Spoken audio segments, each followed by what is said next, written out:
साथियों नमस्कार, शुभ संध्या। आप सभी का पुनः आपके अपने YouTube चैनल सुभी क्लासेस के इस ऑनलाइन प्लेटफॉर्म पर स्वागत, अभिनंदन। आज पार्ट सेकंड लेकर के आया हूं भारतीय कृषि का इतिहास, महत्व, शाखाएं एवं क्षेत्र, जिसमें पूर्व में फर्स्ट पार्ट आपको उपलब्ध हो चुका है, हरित क्रांति की जानकारी और कुछ भारतीय कृषि का इतिहास आपसे साझा किया था।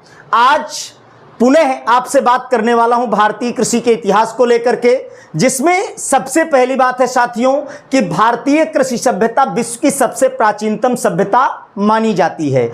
अब भारतीय कृषि सभ्यता विश्व की प्राचीनतम सभ्यता क्यों मानी जाती है, उसके प्रमाण क्या है, प्रामाणिकता क्या है, तो आध्यात्मिक दृष्टिकोण से या कह दें ऐतिहासिक दृष्टिकोण से प्रमाण मिलते हैं। जैसा कि महाभारत काल का समय था, उस समय राजा युधिष्ठिर से नारद मुनि ने कहा था कि राजन, अपने राज्य में तालाब या बावड़ी या कुओं का निर्माण करवाएं, जिससे आपके राज्य की कृषि वर्षा आधारित न रहे या वर्षा पर निर्भर न रहे। इसी प्रकार से कुछ हमारे अध्यात्म के वेद हैं या पुराण हैं जो जानकारी देते हैं, और वो ये जानकारी देते हैं कि जैसे ऋग्वेद कब लिखे गए होंगे, कितने पुराने लिखे गए होंगे, उस समय भी भारत में कृषि सभ्यता थी, कृषि होती थी और कृषिगत कार्य अपनाए जाते थे। ऋग्वेद का जब अध्ययन किया जाता है तो ऋग्वेद में पर्यावरण, कृषि वानिकी, कृषि उपकरण का अध्ययन दिया जाता है। किसमें साथियों, तो हम बात करने वाले हैं किसकी बात, आध्यात्मिक बात और ऋग्वेद की। और ऋग्वेद की अगर हम बात करते हैं तो ऋग्वेद बताता है, प्रमाण देता है कि मीन्स पर्यावरण और पर्यावरण के साथ कृषि वानिकी एवं कृषि उपकरण की जानकारी ऋग्वेद देता है। किसकी तो साथियों पर्यावरण की, किसकी, पर्यावरण, और इसके साथ साथ कृषि वानिकी और उसके अलावा कृषि उपकरणों की जानकारी, कृषि उपकरणों की जानकारी हमें क्या होती है दोस्तों, प्राप्त होती है किसमें, ऋग्वेद में। उसके बाद वेद 4 हैं। अगर दूसरे वेद की बात करें तो अथर्ववेद में पादप सुरक्षा संबंधी जानकारी मिलती है, जैसे पादपों में, फसलों में रोग लग जाते हैं, कीट लग जाते हैं, उनका नियंत्रण कैसे किया जाए, कौन से रोग लगते हैं, मींस प्लांट्स पैथोलॉजी की बात करते हैं, उस समय भी ये चीजें जानने को मिलती थी हमारे वेद एवं पुराणों के माध्यम से। तो अथर्ववेद की बात करते हैं तो अथर्ववेद दूसरा प्रमाण देता है। अथर्ववेद, कौन सा अथर्ववेद साथियों, कौन सा प्रमाण देता है, तो पादप सुरक्षा जानकारी, किसकी, पादप सुरक्षा की जानकारी देता है। अर्थात उस समय प्लांट्स प्रोटेक्शन किस प्रकार से किया जाता था, ये जानकारी मिलती है। उसके अलावा प्राचीनतम ग्रंथों में जब प्राचीन उत्पादन होता था, कृषि होती थी, तो संस्कृत भाषा देववाणी कही जाती है। आपने भी सुना होगा, ननादि डक्का नौ पंचपारम एदत विमर्शे शिव सूत्र जालम। भगवान शंकर के डमरू से 14 ध्वनियां निकली और वही 14 महेश्वर सूत्र के नाम से प्रचलित हुए और वहीं से इस देववाणी का आगमन हुआ, जिसमें चावल को अक्षत कहा गया, गन्ना ईख, कपास सूत या गेहूं को कनक कहा गया और नारियल को श्रीफल, या इसी प्रकार से अन्य फसलें प्रमाण के तौर पर मिलती हैं। एक वाराह मिहिर की बृहत संहिता है, उसमें प्रामाणिकता मिलती है कि मृदा वर्गीकरण, सिंचाई प्रणाली, उपकरण एवं मौसम पूर्वानुमान की जानकारी मिलती है। किसमें, वाराह मिहिर की बृहत संहिता पर। किसमें, वाराह मिहिर की वृहत संहिता पर, किसमें, वृहत संहिता पर प्रमाण मिलते हैं। और प्रमाण ये क्या देता है, तो ये प्रमाण देता है कि मीन्स मृदा वर्गीकरण, सिंचाई प्रणाली, उपकरण, किसका प्रमाण देता है, मृदा वर्गीकरण, उस समय की बात है, मृदा वर्गीकरण। उसके अलावा सिंचाई प्रणाली, उपकरण, सिंचाई प्रणाली उपकरण, इनकी जानकारी देता है। इसके अतिरिक्त इससे जानकारी क्या मिलती है, मौसम पूर्वानुमान की। किसकी मिलती है, मौसम पूर्वानुमान की। मौसम पूर्वानुमान का तात्पर्य क्या होता है? मौसम पूर्वानुमान का साथियों तात्पर्य होता है कि मौसम में घटित होने वाली घटनाओं का पहले ही पता लगा लेना, यह मौसम पूर्वानुमान कहलाता है, जिसको हम चैप्टर नंबर 2 मौसम एवं जलवायु में पढ़ेंगे। उसके अलावा ऐतिहासिक प्रमाण की बात करें तो ऐतिहासिक प्रमाण में आपको पता है हमारी सभ्यताएं हैं, कालीबंगा सभ्यता है, हड़प्पा मोहनजोदड़ो सभ्यता है। तो यहां पर मोहनजोदड़ो सभ्यता, कौन? मोहनजोदड़ो। उसके अलावा अगर हम बात करें तो हड़प्पा सभ्यता, कौन सी? हड़प्पा सभ्यता। ये प्रामाणिकता देती हैं कि उस समय भी कृषिगत कार्य होते थे। ऐतिहासिक प्रमाण है, पुरातात्विक प्रमाण है। क्या? देसी हल प्रमाण के तौर पे, जुते हुए खेत, अनाज भंडारण आदि के अवशेष प्राप्त होते हैं। क्या क्या? देसी हल साथियों, देसी हल। उसके अलावा बात करते हैं तो जुते हुए खेत, यानी उस समय जुताई होती थी, जुते हुए खेत, और अनाज भंडारण, अनाज भंडारण। इस प्रकार के साथियों क्या होता है कि प्रमाण मिलते हैं। तो ऐतिहासिक धार्मिक प्रमाणों से यह सिद्ध होता है, हमारे वेद पुराण ये सिद्ध करते हैं, जो ऋषि मुनियों के द्वारा बहुत प्राचीनतम समय में लिखे गए थे, कि भारतीय कृषि मीन्स सभ्यता की बात करें या भारतीय कृषि सभ्यता की बात करें साथियों, तो विश्व की प्राचीनतम सभ्यता मानी जाती है। ये प्रमाण आपके सामने कुछ मैंने लिखे हैं, और बहुत सी बातें मैंने आपको बताई भी है महाभारत काल की या प्राचीनतम ग्रंथों में इन खाद्यान्न फसलों को किस संस्कृत भाषा के नाम से संबोधित किया गया है। अब बात करते हैं साथियों हम अगले पॉइंट पर, किसकी? भारतीय कृषि का इतिहास। भारतीय कृषि का इतिहास। तो भारतीय कृषि का इतिहास मैंने पूर्व में बताया कि मीन्स ये एक टॉपिक का नाम ही नहीं है, ये एक पुस्तक का नाम है। और मैंने पूर्व में बताया इस पुस्तक को लिखा किसने है? एमएस रंधावा ने। किसने लिखा है? एमएस रंधावा। एमएस रंधावा ने इस पुस्तक को लिखा है, और इसमें उन्होंने वर्णन किया है, किसका? भारतीय कृषि का वर्णन किया है। बड़े प्रभावी तरीके से, शालीन तरीके से इसको समझाया है। और आज हम उस इतिहास को जानने वाले हैं कि आज भारतीय कृषि, पूर्व में हरित क्रांति बता दिया है, आज साथियों भारतीय कृषि किस प्रकार से तरक्की करके यहां पर पहुंची है। तो सबसे पहले मैं बात करने वाला हूं किसकी? सन 1899 की। किसकी? सन 1899 और 1900 के आसपास की बात करने वाला हूं। इस समय एक अकाल पड़ा, वो भी भीषण अकाल पड़ा। और जब ये अकाल पड़ा साथियों, तो इसके स्थायी समाधान के लिए कुछ विचार विमर्श किए गए, और उन विचार विमर्श के माध्यम से आगे क्या किया गया? 1904 में भारतीय कृषि बोर्ड का गठन किया गया। तो क्या हुआ? सन 1899 1900 में क्या हुआ साथियों? भीषण अकाल, अकाल ही नहीं भीषण अकाल पड़ा। और कैसा अकाल पड़ा?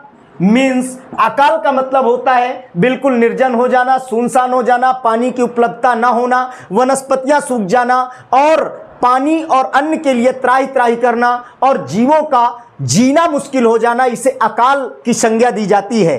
तो ऐसा अकाल पड़ा, और जब ये अकाल पड़ा तो इसके समाधान के लिए क्या किया गया? तो 1904 में क्या किया गया? भारतीय कृषि बोर्ड का गठन किया गया। क्या किया गया? भारतीय कृषि बोर्ड का गठन किया गया साथियों। क्या किया गया?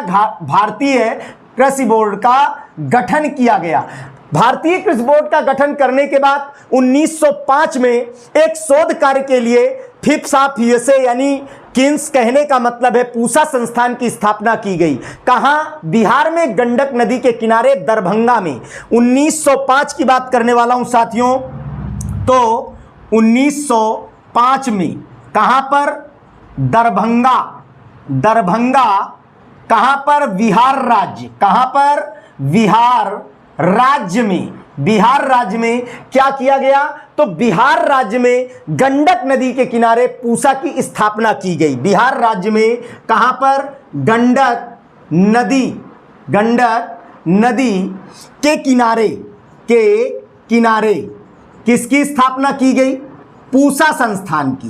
पूसा संस्थान की स्थापना की गई। स्थापना, अब ये स्थापना क्यों की गई?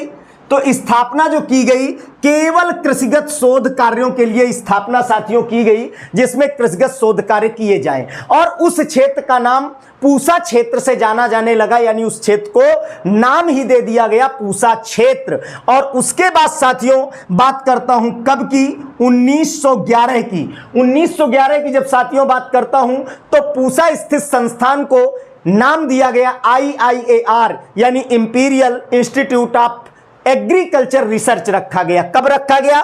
1911 में। इसका नाम क्या दिया गया? IIAR, यानी इंपीरियल इंस्टीट्यूट एग्रीकल्चर रिसर्च। क्या नाम दिया गया? Imperial institute of agriculture research.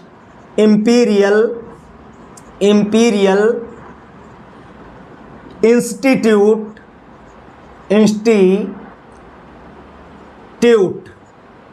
Institute of agriculture research. क्या नाम दिया गया? एग्रीकल्चर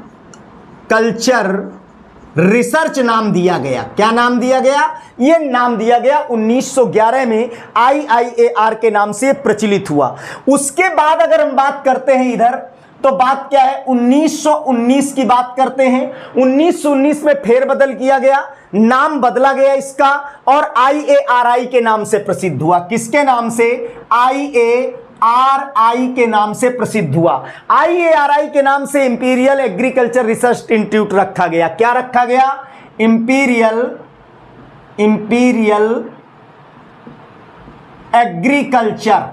एग्रीकल्चर रिसर्च इंस्टीट्यूट कर दिया गया। क्या कर दिया गया? रिसर्च इंस्टीट्यूट इसका नाम बदल करके रख दिया गया, यानी फेर बदल किया गया। कब? 1919 में। अब यहां तक की कहानी तो ठीक थी, इतिहास ठीक था, यात्रा ठीक थी, लेकिन दुर्भाग्यवश साथियों जिसकी स्थापना की गई थी गंडक नदी के किनारे, पूसा क्षेत्र के नाम से जाना जाता था, पूसा संस्थान के नाम से जाना जाता था, हुआ क्या? 7 नवंबर, कब? 7 नवंबर 1936 को क्या हुआ साथियों? एक भूकंप आया, और ऐसा भूकंप आया, भू माने पृथ्वी, कंप माने कपाने वाला, पृथ्वी को कपाने वाला भूकंप आया और विनाशकारी साबित हो गया। और क्या हुआ कि मींस वो संस्थान जो स्थापित किया गया था वो क्षतिग्रस्त हो गया, नष्ट हो गया। कब साथियों? 7 नवंबर 1936 को भूकंप के कारण क्या हुआ? संस्थान क्या हुआ?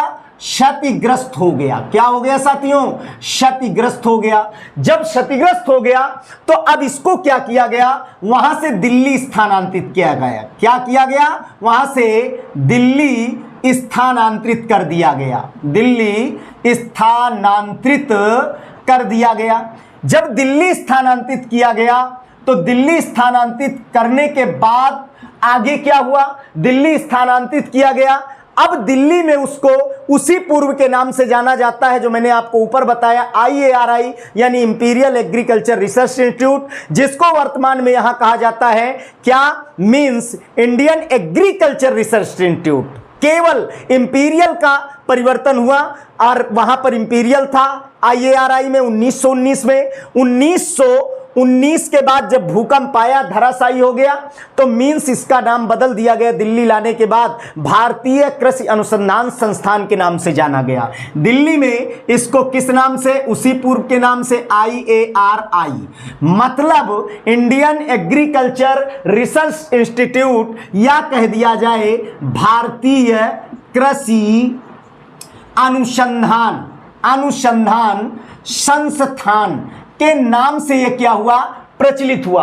अब भारतीय कृषि अनुसंधान संस्थान की अगर हम बात करते हैं तो इसके प्रथम अगर हम बात करें निदेशक की, तो निदेशक इसके कौन थे? तो स्वामीनाथन ही थे। क्योंकि अगर हम बात करें भारतीय कृषि अनुसंधान परिषद की तो BP पाल को निदेशक रखा गया था।